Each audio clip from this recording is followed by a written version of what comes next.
Hey everybody, welcome back to Great Lakes Junction. If you're new here, welcome. I am cooking up some Philly cheesesteak today in the slow cooker. That saves me some time to do some other stuff around the house that I want to get done today.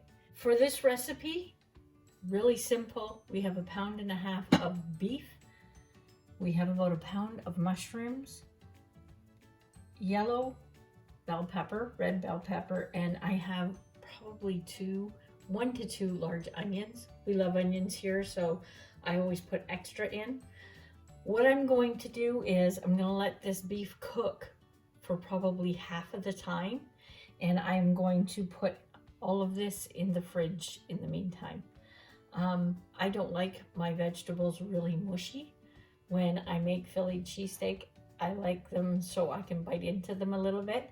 So we're gonna let this beef cook for probably 3 hours.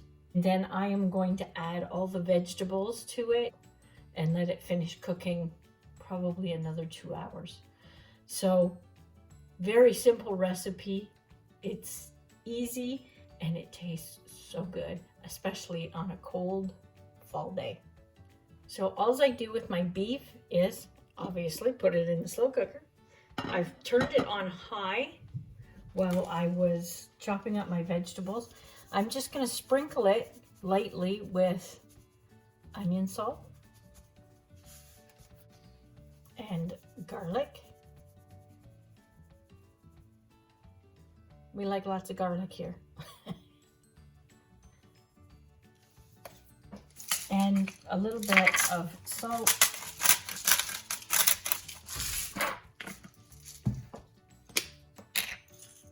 And a little bit of pepper.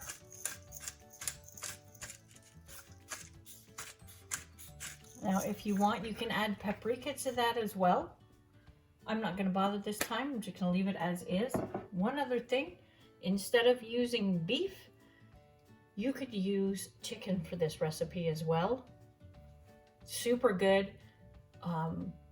It's pretty much the same recipe and still on a bun with the ooey gooey cheese and whatnot. Super delicious.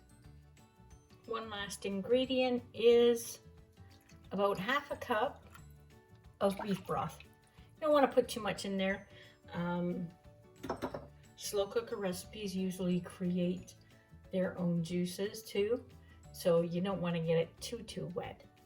So that's it for that. If you want, you can add your vegetables now.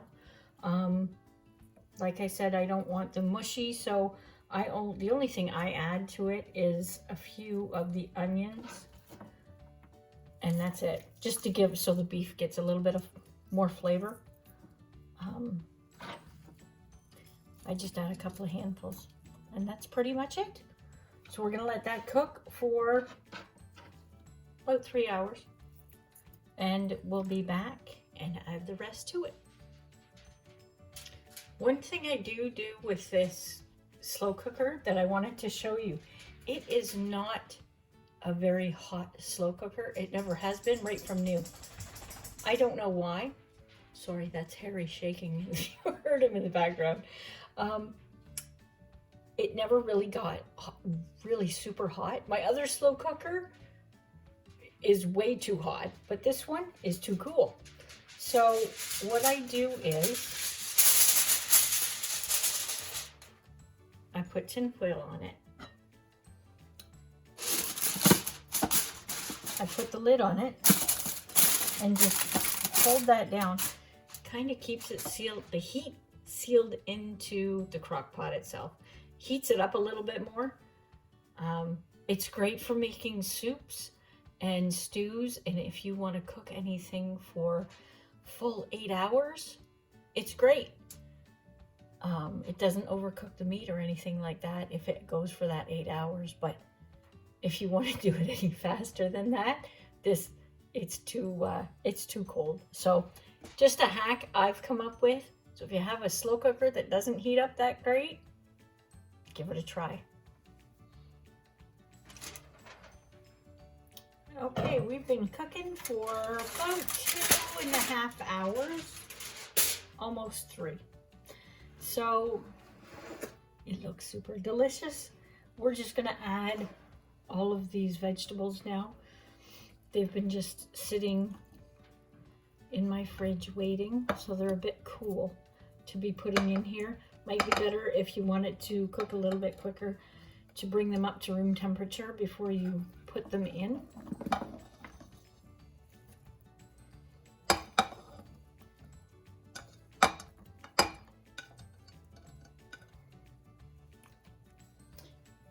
And I got things all over again.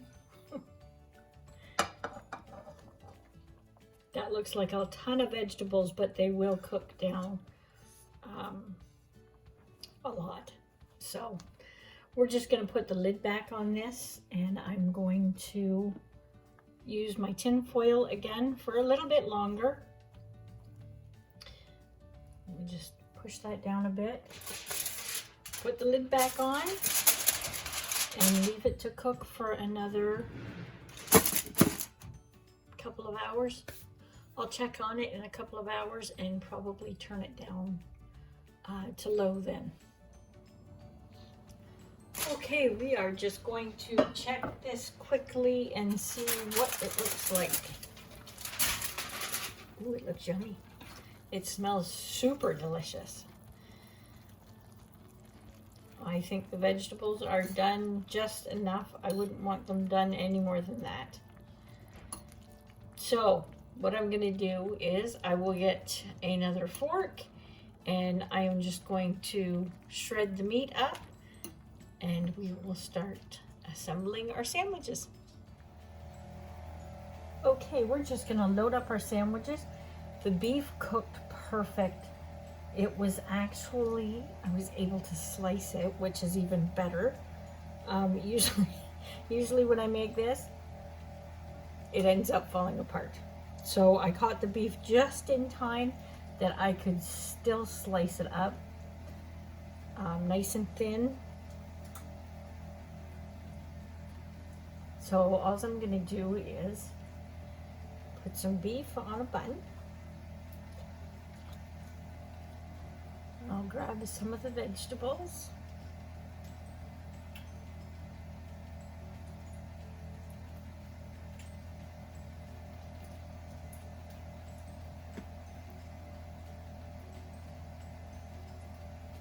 Put a mile-high vegetables on here. And then we'll top it with some cheese. And I'm going to throw these in the oven and let them toast up and get all melty and gooey. And we'll be right back when we pop them out of the oven. Okay guys, there it is, all done and out of the oven, melty and ooey. They smell so good. So I'm just gonna serve pierogies alongside of this. You could have wedges or fries, even a salad. Hopefully you like that recipe and you'll give it a try in your slow cooker or in your Instapot. If you like the recipe, hit the thumbs up for me. If you're new here, hit that subscribe button to follow along. And until next time, stay safe.